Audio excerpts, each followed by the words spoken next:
noite. Boa noite. É um prazer estar falando novamente nessa casa que tanto me acolheu e me acolhe. Espero que estejam todos bem. O nosso assunto de hoje é um assunto pouco comum. Ninguém experimentou isso na vida. Vou ficar enganada. Alguém aqui já sentiu ansiedade? Não? Não, né? É incomum. Ansiedade é coisa de outro planeta, não é mesmo? Na verdade, deveria ser. Ou coisa incômoda. Vocês concordam? Pois é. Vamos ver o que o mestre, eu não canso de repetir aqui, todo estudo, psicólogos dos psicólogos, o maior tratado de psicologia é o Novo Testamento. E nos ensina sobre esse processo tão incômodo, que a gente chama de ansiedade, do nosso desejo. Mas antes de começar a falar, eu queria convidar vocês a sentir. Só um pouquinho. Não é ansiedade. Vamos lá? Vamos comigo aqui, fechando os olhos. Encontrando uma posição confortável na cadeira. Tomando consciência do meu corpo, no aqui e no agora. Tomando consciência da minha respiração. Do ar que entra. Do ar que sai. Trazendo a presença. Trazendo para o aqui, para o momento presente. Sentindo a energia da egrégora dessa casa. Que a todos acolhe. Acalmando a mente. E deixando os pensamentos fluírem. Eles vão vir. Porque a mente é teimosa. Mas que eles não sejam pontos de encontro. Que eles sejam passagem. E já com a mente mais tranquila, com a mente aliviada, eu queria que cada um de vocês trouxesse à tela mental o que é ansiedade. Numa figura, numa imagem, numa pessoa, em alguém, uma música, um nome, uma circunstância. O que é ansiedade? Para mim. A forma, movimento a esse processo. Identifiquem a ansiedade um a um. Muitas vezes, as minhas projeções mentais de ansiedade, elas passam de uma circunstância, de um lugar. Quando tiverem conseguido concluir o exercício, retornem. Podem abrir os olhos.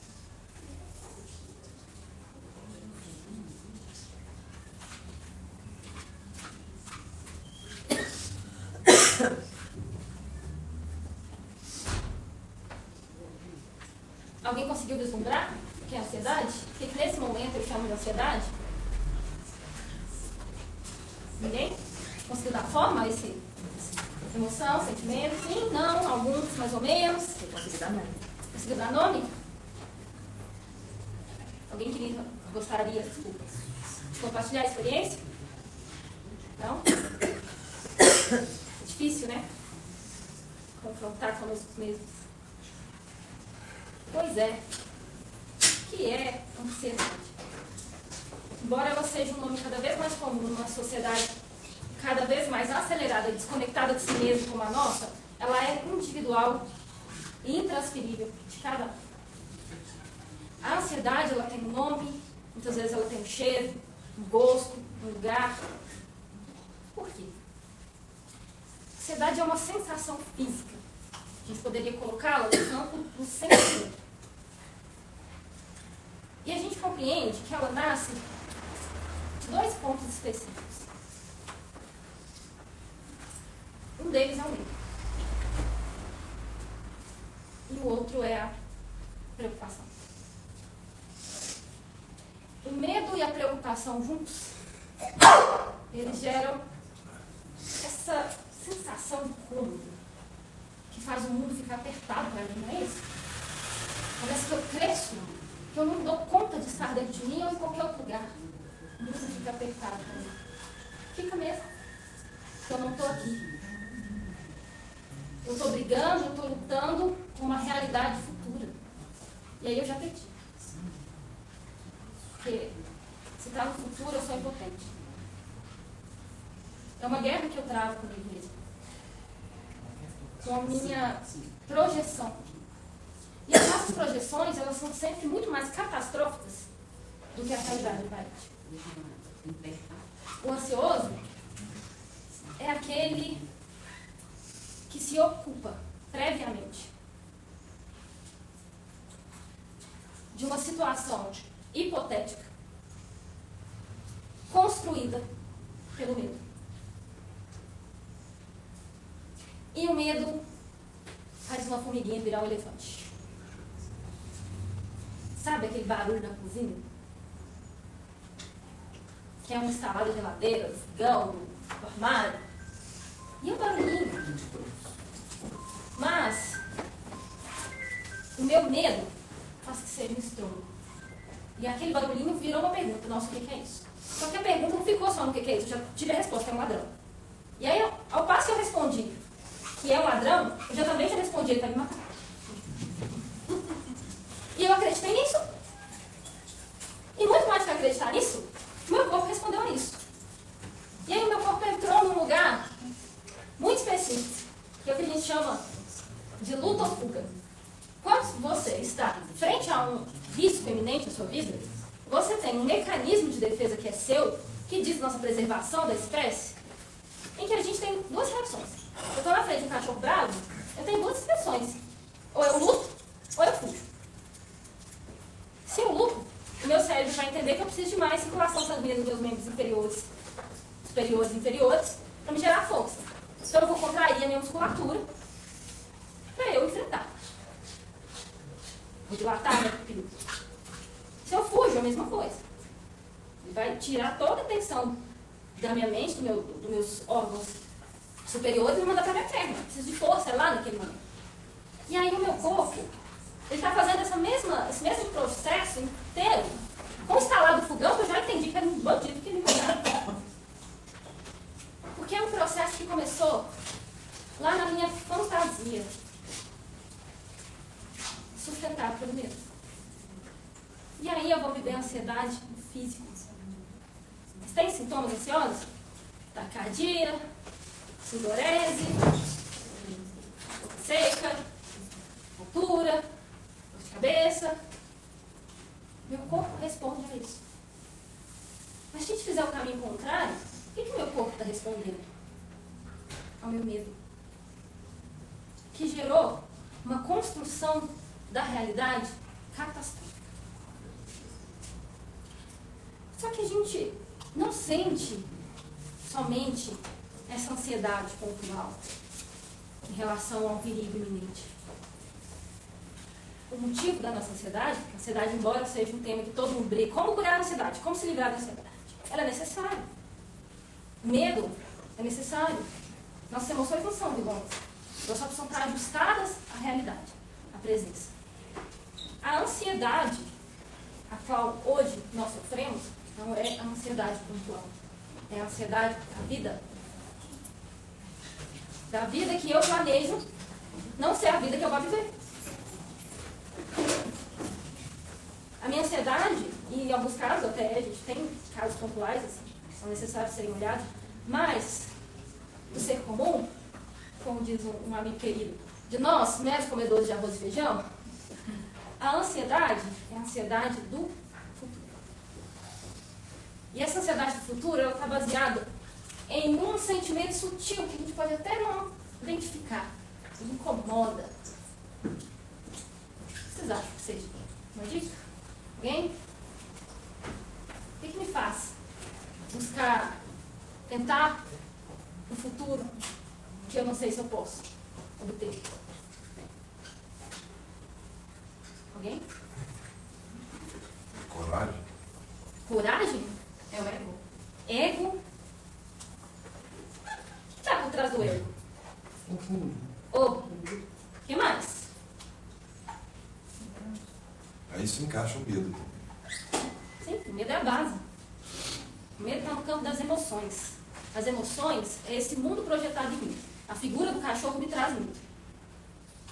O pânico, que é um patamar acima, é esse medo conscientizado. Pânico é a certeza de uma realidade muito pior que a realidade que está acontecendo. Isso é o pânico. Então, o sentimento sou eu no mundo. Mas, principalmente, a arrogância. A base da nossa ansiedade é a nossa arrogância frente à vida. Porque eu não permito que a vida me traga o que ela tem para me trazer. Eu quero controlar. Eu tenho a ideia de que Deus sabe mesmo o que eu preciso do que eu mesmo. Por isso eu quero dizer para Ele como que eu devo ser. Como que Ele deve lidar comigo. Olha pra você ver como é que Deus deve cuidar da cara da gente lá em cima. Gente, como estão iludidos com os meus filhos. A palavra arrogância, ela vem de não rogar. O prefixo a é de não. Rogar é pedir. Quando a gente não pede, a gente exige. Então a nossa ansiedade, ela vem de uma postura de exigência frente à vida. E quando eu exijo, eu não permito que a vida me traga o que ela realmente precisa. Então eu estou lá na frente, crente de que a vida, de que Deus, de que o universo, o cosmos, o nome, for mais confortável para vocês colocar nesse lugar, não vai me dar o que eu preciso. Porque quem sabe do que eu preciso sou só eu, lá na frente. E eu estou partindo, inclusive, do pressuposto de que aqui, lá na frente, eu seria a mesma pessoa que eu sou hoje. E estaria querendo as mesmas coisas. Essa é a causa da nossa ansiedade.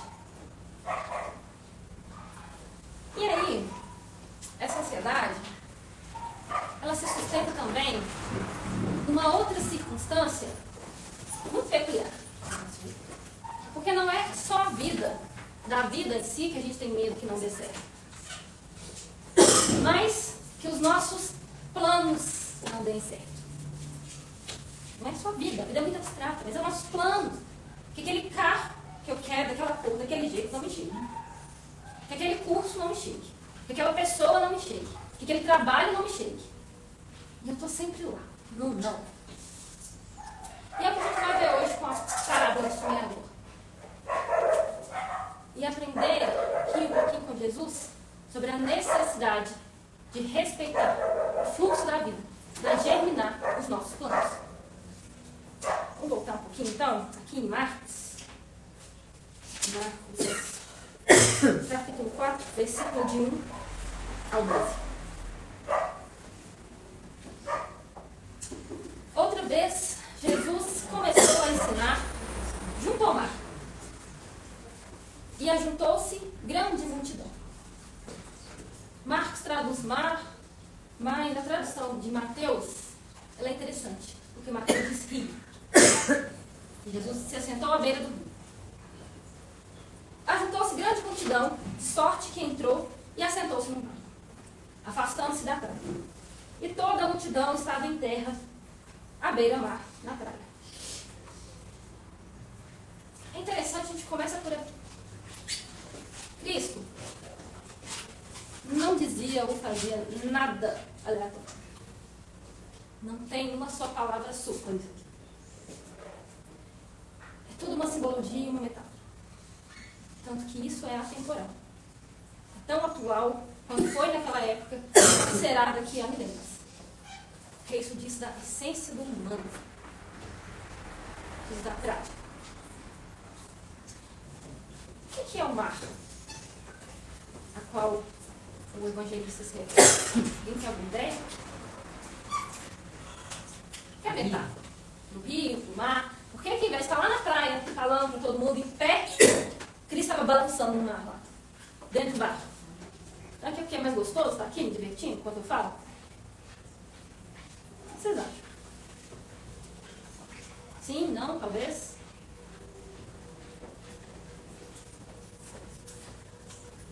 O mar pode ser entendido como o mar das possibilidades humanas.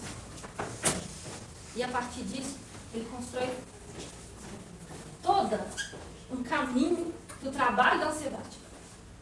Como uma única. O mar pode ser entendido, o rio, talvez seja uma metáfora que melhor se adequa, como o mar das possibilidades humanas. São muitas, são gigantes, são enormes. Não são limitadas. Só que o mar, o rio, a água, ela tem um fluxo próprio. Ela tem um tempo próprio. Ela tem um movimento próprio. Tal como a nossa própria vida. Também tem ritmo, que não é nosso. Também tem um tempo, que não é nosso. que é da vida, para a realização das coisas, para a vivência das coisas. Então Jesus se coloca em cima de um barco para falar. E com isso ele está ensinando cada um de nós respeitar o fluxo da vida. O taoísmo, uma religião oriental baseada em Lao-Tse, que veio muito antes de Cristo, mais ou menos nos anos 600 a.C., ele nos diz que o segredo da felicidade é ser como uma folha no rio, que se deixa levar enquanto boia e aprecia a paisagem. Bonito isso, né? Mas é fácil, né? A gente só deixar a vida nos levar, sem querer controlar nada, soltando as rédeas do barco, deixando que aconteça o que tem que acontecer. Não vou me preocupar com isso. Simples isso, né? É simples? Não. É? Não é simples. Tá aí. Só que o mar é muito maior que a folha. E por mais que ela tente nadar contra a correnteza, ela vai conseguir? Não. O que vai acontecer? Ela vai cansar, ela vai perder força, ela vai adoecer, ela vai se desgastar. E o mar vai continuar levando ela. Porque o mar não quer saber. Ele só quer ir. E é o mesmo movimento que a gente faz em relação à vida. Quando a gente resiste às circunstâncias que se apresentam. Quando a gente não se deixa ir e não aproveita a paisagem. A vida manda pra cá e eu vou pra cá. Ela está mandando pra cá, mas eu quero ir pra cá. E eu fico nessa. O que eu não estou percebendo é que, por mais que eu estou resistindo, ela está me levando. Porque ela tem seu ritmo. Ela tem seu fluxo. E não é aleatório. Não existe causalidade na medida. André Luiz nos diz, suas obras magníficas, que todos nós, em alguma medida, porque nem todos temos a condição ainda dessa escolha consciente, mas em alguma medida projetamos cada um das nossas dores. Que antes de reencarnar nesse planeta de erraticidade, é importante que a gente lembre disso, nós estamos no planeta de erraticidade. O que a gente faz no planeta de erraticidade? Erra. Então a gente veio pra cá pra errar, mesmo. Um pouquinho menos, cada vez que a gente passa. Mas acertar 100%, sem chance. Não é para isso que o planeta Terra é feito. É o mesmo que você querer pedir um peixe para subir em árvore. Não é para isso que ele é feito. A gente não veio aqui para isso. Talvez para aprender a errar de forma mais consciente. Mas a vida está nos levando. E temos duas opções: ou ser barco ou continuar resistindo a esse fluxo. O que Jesus nos traz? Em cima de um barco, dentro do fluxo da vida, uma parábola extraordinária. Ensinava-lhes muitas coisas por parábolas. E lhes dizia na sua doutrina: saiu o semeador a semear. Semeando ele, parte da semente caiu à beira do caminho. E vieram as aves do céu e a comeram. Quem são os semeadores? E aonde a gente semeia? Por onde a gente passa, né? Sim, por onde a gente passa, mas principalmente no nosso próprio caminho pessoal. Mas o que são as sementes? Nossas escolhas? Atitudes? O que mais? Qual é a pergunta? Quais são as sementes? Se o semeador somos nós, quais são as sementes?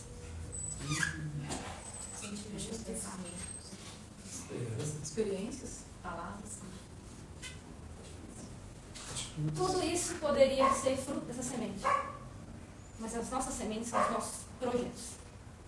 Os nossos planos para a nossa vida. É isso que a gente semeia. E aí entra atitude, pensamento, sentimento, emoção, mas principalmente os nossos projetos da nossa vida. E ele começa falando que as primeiras sementes caíram fora do caminho. Muitas vezes, a gente quer tanto uma coisa, tanto que seja do nosso modo, quer tanto que seja especificamente assim, vai lá, tira isso da gente. Alguém aqui já viveu isso? E a gente se frustra, a gente briga, a gente reclama, a gente bate o pé. Essa primeira semente, a qual ele se refere, são os nossos planos e projetos que não estão no nosso caminho. E vem as aves do céu e nos tiram. E as aves, muitas vezes, estão na própria vida, outras vezes está na minha mãe, no meu companheiro, no meu irmão, no meu chefe. São muitas possibilidades de colocar alguém nesse lugar. Eles nos frustram. Eles nos tiram desse nosso lugar, desse nosso projeto, desse nosso desejo. Mas aquilo não estava no nosso caminho. Ele estava à beira do caminho. O que está à beira do nosso caminho nos paralisa, nos estagna. E a gente não compreende muitas vezes essa pedagogia da vida que nos ensina também pela dor, pela frustração. Que aquela frase que a gente ouvia dos nossos avós, que foi livramento, é uma sabedoria profunda. Pode ser que aquilo te trouxesse um bem-estar para o ego, para o nosso eu ilusório, para as mentiras que a gente conta para a gente mesmo, pelo princípio de realidade, acreditando que aquilo ali tem a nossa felicidade. Mas aquilo seria uma felicidade ilusória. Então a vida nos tira desse caminho. Aquilo que não está no seu caminho, que não foi planejado lá atrás, antes da gente reencarnar, e muitas vezes por nós mesmos, se não planejamos tudo, pelo menos contribuímos ou tivemos ciência do que viveríamos viver. Se não tiver no nosso caminho, a gente não vai viver. São as sementes na beira do nosso caminho. Mas aí há também um outro tipo de semente, e ele continua. Outra caiu sobre pedregais, onde não havia muita terra. Logo nasceu, mas não tinha terra. Esses são os nossos planos, os nossos projetos, os nossos desejos, que até estão ali no nosso caminho, só que ainda não é o momento. Quando a gente viola esse momento do fluxo da vida, querendo acelerar os processos, a gente não ara a terra, a gente não aduba a terra, a gente não prepara a terra. Então as raízes desses nossos projetos, elas não são profundas. E eles até nascem. Mas como eu não coloquei a energia necessária ali, como eu não me dediquei, porque a preparação da terra não é só da terra, é uma preparação de mim mesmo. Porque para eu preparar a terra, eu preciso conhecer o terreno. Eu preciso saber o que ele falta, qual que é o mineral, se é mais água, se é menos água, se é um solo árido, se é não solo árido. Não posso sair plantando uma semente. Pode ser que ela nasça. Mas se eu não me aprofundei naquilo ali, ela não vai ter raiz. E aí vem o sol, a primeira dificuldade da vida, como ela não tem raiz sólida, ela morre. E a gente se frustra. De novo. Por que não? Por que não eu? De novo. Plantei a primeira semente, não deu certo, porque eu estava na beira do caminho. Mas eu estou tentando de novo, mas eu fui imediatista. Eu fui ansioso. Queria viver o processo futuro sem dar conta do aqui do agora e olhar para a minha necessidade. E ele continua. Existe uma terceira semente. E essa semente caiu entre espinhos. E crescendo os espinhos a sufocaram e não deu fruto.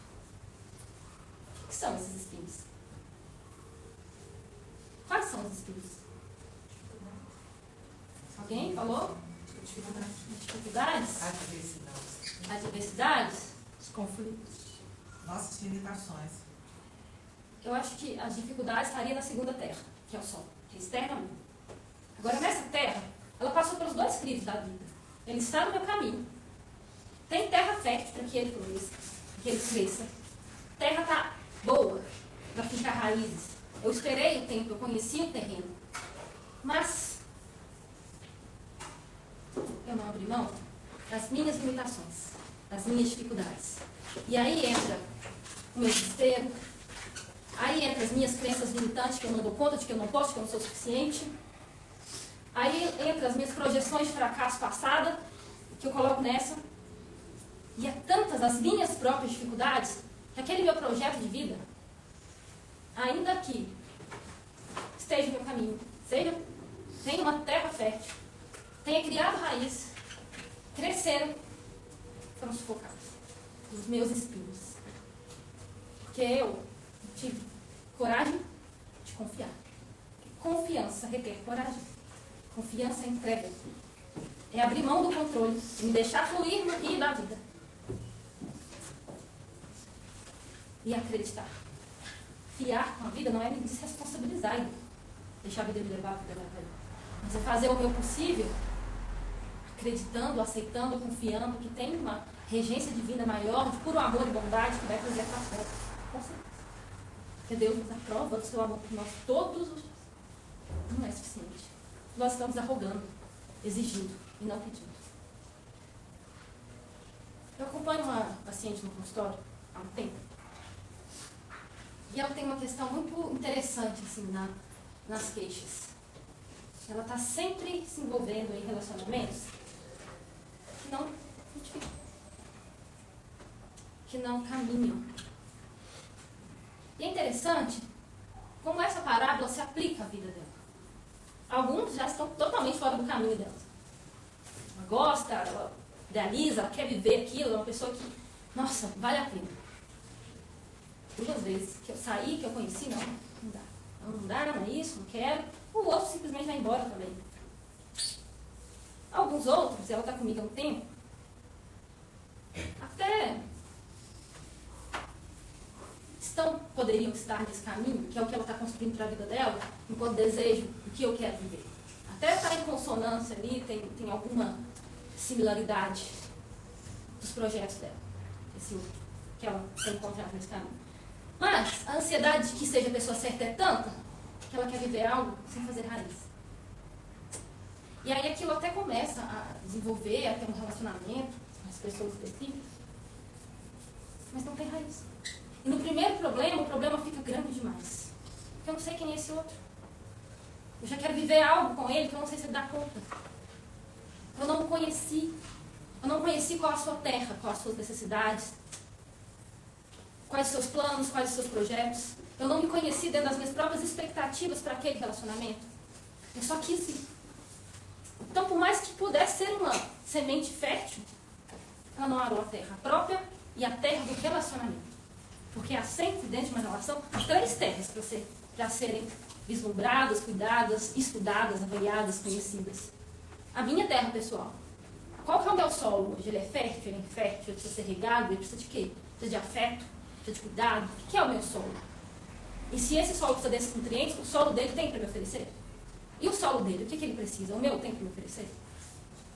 E aí a gente constrói, então, dentro desses 2 solos, um terceiro solo, que é o solo do relacionamento. Uma vez que esse solo esteja ali, ok, então vamos plantar uma semente? Essa semente é um casamento? É um namoro? É ir morar junto? Sei, é um momento de vida. Eu só preciso primeiro conhecer o solo. Mas ela já queria logo ainda plantar a semente dela. 3 meses de relacionamento, não, vamos morar junto. E de repente, ele tem bafo. Tem bafo. De manhã, acorda de mau humor. Pois é. E aí? E aí? Que eu não quero mais. Ok, tudo bem. Vou seguir. E aí eu passei por aquele crivo de pessoas inúmeras na minha vida que eu achava que estavam no meu caminho, a vida me tirou e me frustrei. E eu criei um bloqueio. Uma frustração, um medo, um trauma. E fui para um outro. Mesmo com esse medo, esse bloqueio, essa frustração, esse trauma, eu enfiei de cabeça. Não deu certo, porque eu enfiei de cabeça. E aí eu já começo com a ideia. Nasci para ficar sozinha. E chegava no consultório com essa palavra. Com essas palavras. Uma crença. Nasci para ficar sozinha. Não tem ninguém na vida para mim. Estou cansada de procurar. Vou viver minha vida, vou viajar. Mas não era o que ela queria. Aí ela conta uma pessoa. Essa pessoa está no meu caminho. No sentido de estar na mesma direção da caminhada que eu quero fazer na vida. Temos muito em comum. A minha terra nutre a terra dele nutre a minha terra, e a gente está construindo um solo fértil. E está bom até aqui. E aí eles estão saindo, se encontrando. Plantaram a semente. E essa semente dela passou pelos crivos. Os 2 crivos anteriores. Só que, adivinha? Os espinhos. Os espinhos dela, que ela veio trazendo essas frustrações, sufocaram a relação. Para dar um passo adiante nesse relacionamento. Eu estou com medo, se eu me frustrar, não quero passar por uma separação de novo, eu não quero colocar meu pé lá dentro desse projeto de vida que ele quer, para depois ele ir embora igual muitos outros foram. Eu não sei, já tive a certeza que era a pessoa, agora eu não sei. E começa a construir um monte de crenças limitantes. Para aquilo que poderia ser uma terra fértil dentro desse processo. E aí, Jesus continua nos dizendo.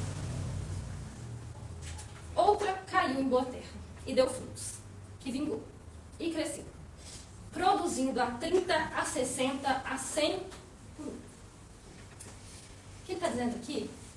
Que às vezes a gente acredita que tem que fazer demais no trabalho, nas relações, para nós mesmos. A gente acredita que é a quantidade, quando basta uma semente para dar 100 frutos bons. Mas essa semente precisou ser plantada numa terra que era a terra do meu caminho. Uma terra que estava no tempo da vida de germinar. Numa terra que não permitiu que os frutos fossem sufocados pelos meus espinhos internos. Principalmente. Eu teve que passar por esses 3 perigos. E está aí a nossa ansiedade. A gente mal semeia e quer colher. A gente não consegue se entregar ao tempo da vida, a respeitar esse fluxo divino, a confiar que existe sempre algo por detrás dos meus planos e que eles, se eles forem meus, eles estarão comigo. Essa é a nossa dor. É a dor do não controle. É aí que dói. É a dor da impotência. É segurar a coroa de espinhos do Cristo, sabendo que ela está me rasgando, mas eu não quero soltar. Porque eu não sei o que vem depois. É esse apego àquilo que não é nosso, aquilo que não nos cabe, o futuro, que não faz com que eu consiga contemplar a vista na maré da vida. Quanto eu estou perdendo da vida, planejando uma vida, que eu sequer sei se eu vou estar lá do jeito que eu estou brigando com o meu corpo aqui. Quantas vezes eu quero tanto algo, mas tanto, quando eu tenho aquilo que eu não tenho sentido, prazer, que eu achei que teria quando eu chegasse lá. Porque a energia que a gente está colocando nesse processo é aquela energia do ter, não do ser. Eu tenho um relacionamento, eu tenho um trabalho, eu tenho projeto. Eu não sou uma profissional, eu não sou uma esposa, uma namorada, uma amiga, uma companheira. E essa busca por ter as coisas o tempo todo nos leva a esse sentimento de estar sempre atrás da vida. Quer um caminho fácil para a ansiedade? Abre o Instagram. Nomes à vida de todo mundo é tão perfeita. Eu aqui nas minhas tretas internas terríveis. Todo mundo curtindo a vida em Ibiza feliz. Tem um pouco de errado comigo. É possível. Sou um fracassado. Sou um fracassado. A vida Deus não gosta de mim, não. É assim que a gente se relaciona. Porque ali é o mundo das ilusões. É o perfeito véu de Maia. O véu de Maia, para os orientais, é o véu da ilusão.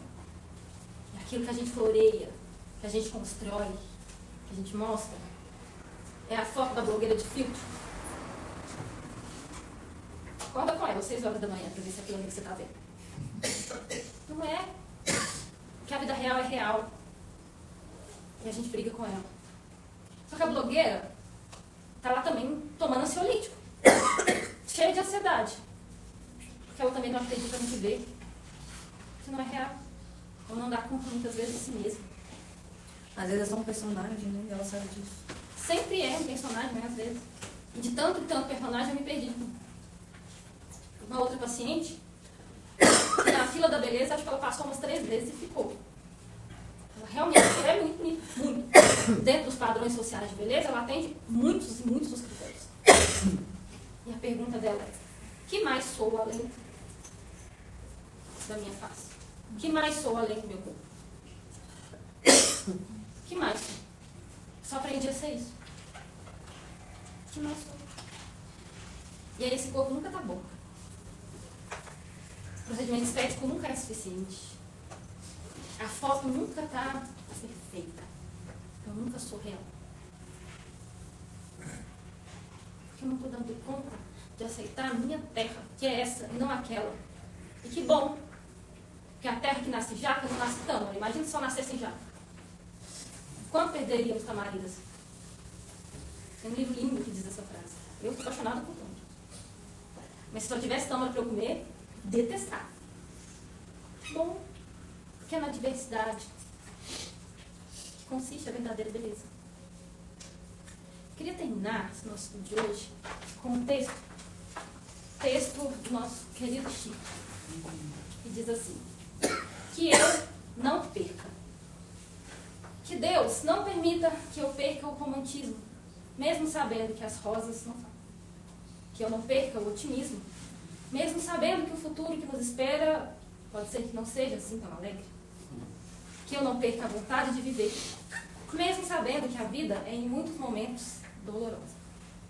Que eu não perca a vontade de ter grandes amigos, mesmo que com as voltas do mundo eles acabem indo embora de minha vida.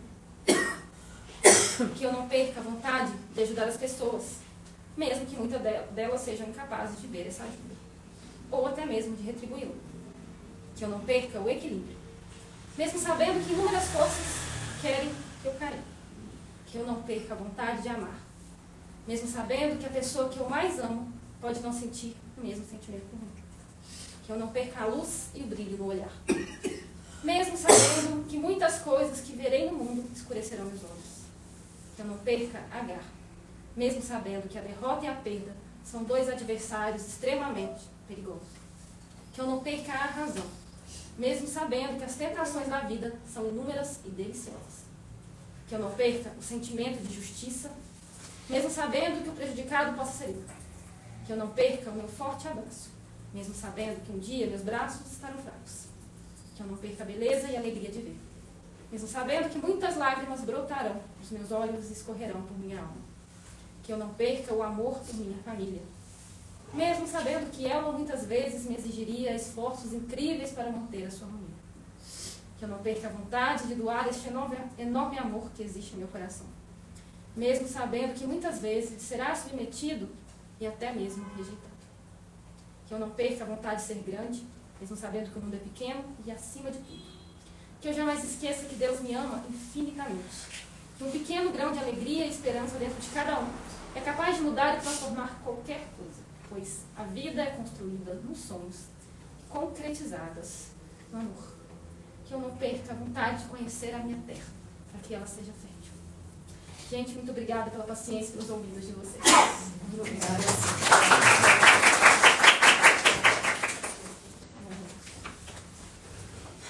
Fechar nossos olhos, vamos acender nosso coração ao mais alto, nos sentindo presentes no aqui e no agora, sendo abraçados por essa harmonia, por esse amor, por essa bênção que a espiritualidade amiga aqui derrama sobre cada um de nós. Vamos sentir as rosas, as pétalas de rosa, aqui do teto, sobre a cabeça de cada um de nós, nesse momento, Senhor.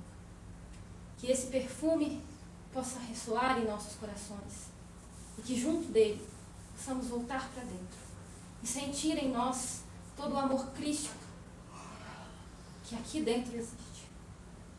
Em um só coração, agradecemos infinitamente ao Pai Celestial a oportunidade da partilha, do conhecimento e do sentir o seu amor.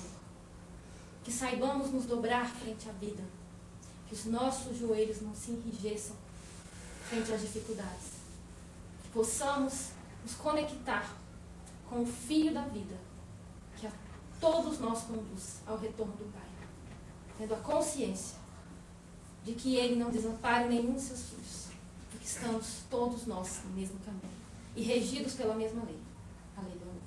Agradecemos também a Egrégora de Irmãs, essa casa querida que tanto nos acolhe. Que esse sentimento, que essas palavras possam chegar também àqueles corações que dela necessitam. E assim vibrar junto ao universo, numa só dimensão, a dimensão do amor. Ser conosco, espiritualidade amiga, hoje e sempre.